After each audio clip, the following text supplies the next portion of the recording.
দাম্পত্য জীবনে সুখে থাকা এটা জীবনের সুখের অন্যতম মানদণ্ড। যার দাম্পত্য জীবনে সুখী না, সে অনেক সম্পদশালী হতে পারে, অনেক প্রভাবশালী হতে পারে, অনেক পদের অধিকারী হতে পারে, অনেক বড় দায়িত্বশীল হতে পারেন, অনেক বড় নেতা হতে পারেন, অনেক বড় পরিচিত পপুলার মানুষ হতে পারেন, তিনি সুখী না। সুখের অন্যতম বড় একটা প্যারামিটার হলো দাম্পত্য জীবনে সুখী হওয়া, স্বাচ্ছন্দ্যশীল হওয়া। টাকা পয়সা এবং সামাজিক অবস্থান দিয়ে মানুষ সুখী হয় না। আমাদের কাছে অনেক মানুষ এসে চোখের পানি ফেলেন, তাদের সামাজিক অবস্থান অনেক মজবুত, কিন্তু তারা পারিবারিকভাবে সুখী নন। সুখের সাথে এই টাকা পয়সা এবং সামাজিক অবস্থানের সম্পর্ক আপনি যতটা আছে মনে করেন, বাস্তবে ততটা নাই। তাহলে কিসের সম্পর্ক? আসুন আমরা সেই জায়গায় চলে যাই। নাম্বার 1, আপনার দাম্পত্য জীবনের সুখের জন্য সর্বপ্রথম এবং প্রধান করণীয় হলো আল্লাহ তাআলার কাছে অনেক আগে থেকে দোয়া করতে থাকা। দাম্পত্য জীবনের সুখের জন্য দোয়া কিভাবে করতে হবে আল্লাহ শিখিয়ে দিয়েছেন। রব্বানা হাবলানা মিন আজওয়াজিনা ওয়া যুররিয়াতিনা কুররাতা আয়ুন। আল্লাহ, আমার পরিবারের সদস্যরা যেন এমন হয় যে তাদেরকে দেখলে আমার নয়ন জড়িয়ে যাবে। ওয়াজআলনা লিল মুত্তাকিনা ইমামা, আর আমাদের সবাইকে, গোটা পরিবারকে আপনি মুত্তাকিদের ইমাম বানায় দেন, সৎ মানুষ বানায় দেন। কারণ সৎ যদি না হয়, আল্লাহভীরু যদি না হয়, তাহলে কখনো তাদের মাধ্যমে আপনি সুখ শান্তি পেতে পারেন না। তাহলে প্রথম করণীয় দাম্পত্য জীবনের সুখের জন্য, সুখী দাম্পত্যের জন্য আল্লাহর কাছে দোয়া করতে থাকা। সূরা ফুরকানের ৭৪ নম্বর আয়াত, এর পাশাপাশি আরো যত আয়াত আছে, অথবা সাধারণভাবে আপনি আল্লাহর কাছে, আল্লাহ আমি ভালো সঙ্গী যেন পাই সেজন্য দোয়া করতে থাকবো। আল্লাহ আমাদেরকে তৌফিক দান করুন। দাম্পত্য জীবনের সুখের জন্য দ্বিতীয় গুরুত্বপূর্ণ বিষয় হলো জীবন সঙ্গী সঙ্গে নির্বাচন করার ক্ষেত্রে অন্য যাই থাকুক আর না থাকুক, ধার্মিকতা আছে কিনা এটা দেখতে হবে। এটা যদি দেখেন তাহলে সেক্ষেত্রে ইনশাআল্লাহ আপনি সুখী হবেন। এখানে মুশকিল হলো আজকাল মেয়েদের বোরকা পরলেই মনে করা হয় ধার্মিক, ছেলেরা নামাজ পড়তেছে মনে করা হয় ধার্মিক। এটুকুই শুধু ধার্মিকতার সংজ্ঞা নয়। ধার্মিকতার সবচেয়ে বড় সংজ্ঞা হলো কোরআন এবং হাদিসের সামনে সে নিজেকে আত্মসমর্পণ করে কিনা, সে সারেন্ডার করে কিনা, আল্লাহর নির্দেশ পেয়েছে, রাসূলের নির্দেশ পেয়েছে, আল্লাহর নিষেধাজ্ঞা রয়েছে, সেই জায়গায় সে থেমে যায় আর সে আগে বাড়ে না, নিজেকে সমর্পণ করে দেয়, মাথা নত করে ফেলে। এরকম যদি হয় তাহলে সেই ছেলে নিয়েও সুখী থাকবেন, সেই মেয়ে নিয়েও সুখী থাকবেন।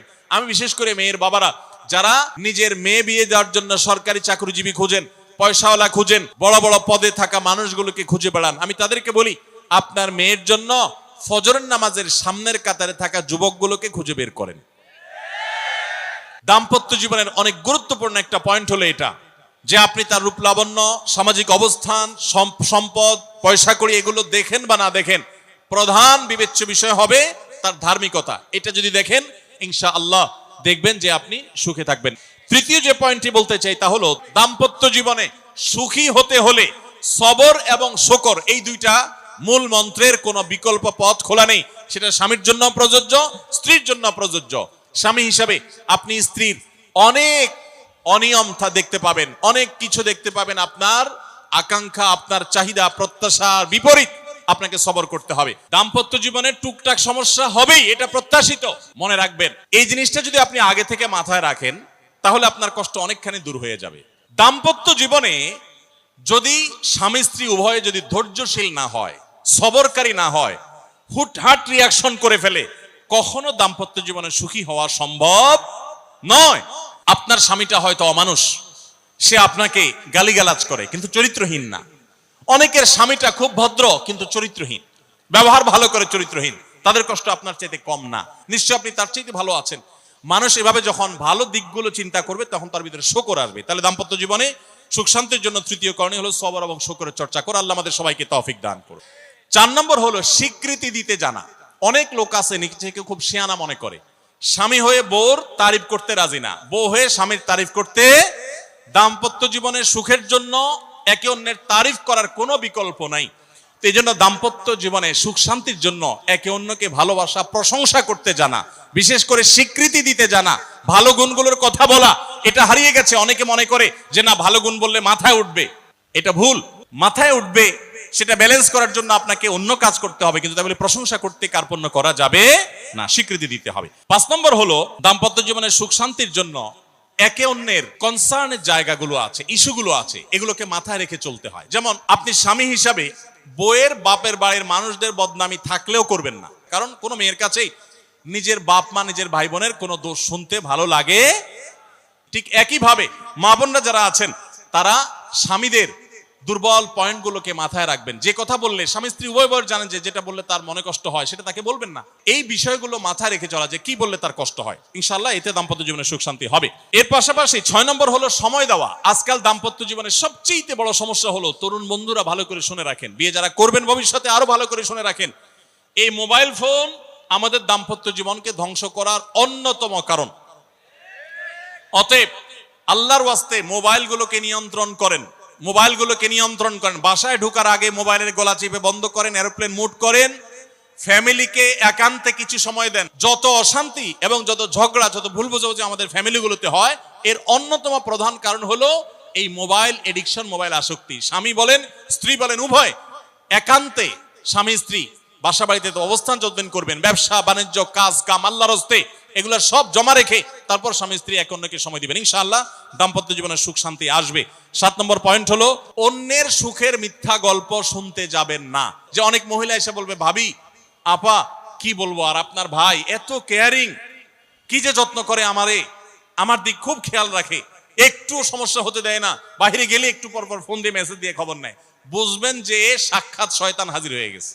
এই লোক হয়তো সৎ উদ্দেশ্যে বলছে, কিন্তু শয়তান তাকে দিয়ে বলাচ্ছে আপনাকে অশান্তিতে ফেলার জন্য। মনে রাখবেন, তাদের সংসারে এমন এমন অশান্তি হয় যেগুলো হয়তো আপনাদের হয় না, শুধুমাত্র শয়তান ওইগুলো আপনার সামনে হাজির করছে। খবরদার, ওইগুলো দেখে খুব সহজেই একে অন্যের প্রতি জাজমেন্ট করতে যাবেন না। 8 নম্বর, ক্ষমা করতে শেখা। দেখুন, ক্ষমা করতে না পারলে দাম্পত্য জীবনে কেন, কোন জীবনে আপনি কখনো সুখী হতে পারবেন না। আপনি যদি বলেন যে কতবার ক্ষমা করব, যতবার আপনি আল্লাহর কাছে ক্ষমা আশা করেন, আপনি আপনার স্ত্রীকে, আপনি আপনার স্বামীকে, আপনার জীবন সঙ্গীকে, যে কোনো মানুষকে ততবার ক্ষমা করবেন। আপনি জীবনে একই পাপ কতবার করেন, আল্লাহ মাফ করবেন আশা করেন না, তাহলে আপনার আল্লাহর বান্দাকে কেন আপনি ক্ষমা করবেন না? বিধায় ক্ষমা করা এটা শিখতে হবে। আল্লাহ তাআলা ক্ষমাশীল মানুষদেরকে ভালোবাসেন, বিধায় আমরা ক্ষমা করতে শিখবো ইনশাআল্লাহ। 9 নম্বর হলো শয়তান যে সমস্ত জায়গাতে ধোঁকা দেয়, এই জায়গাগুলোকে ক্লিয়ার রাখা। যেমন একটা পয়েন্ট বলি, স্বামী স্ত্রীর মধ্যে কিছু কিছু জিনিস প্রাইভেট থাকতে পারে। আপনার স্ত্রী আপনার শ্বশুর বাড়িতে ফোনে কথা বলেছে, কি বলেছে, আম্মা তোমার সাথে কি বলেছে, তোমার আব্বা কি বলেছে, তোমার ভাই কি বলেছে, ব্যক্তিগত বিষয়গুলো খুব বেশি খোঁচাখুচি করে জানতে যাবেন না। এগুলো জানতে গেলে অশান্তি হবে। অনেক সময় দেখা যেতে পারে কোনো কিছু দেখে আপনার সন্দেহ হয়েছে, তাহলে এটা পেটের ভিতর রাখবেন না। আবার খারাপ ভাবে উপস্থাপন না করে সুন্দরভাবে উপস্থাপন করুন যে আমার কাছে এরকম মনে হয়েছে, তাতে সাময়িক ঝগড়া হোক, কিন্তু আপনি ক্লিয়ার হয়ে যাবেন এবং নিজেদের মধ্যে কোনো ঝামেলা থাকবে না।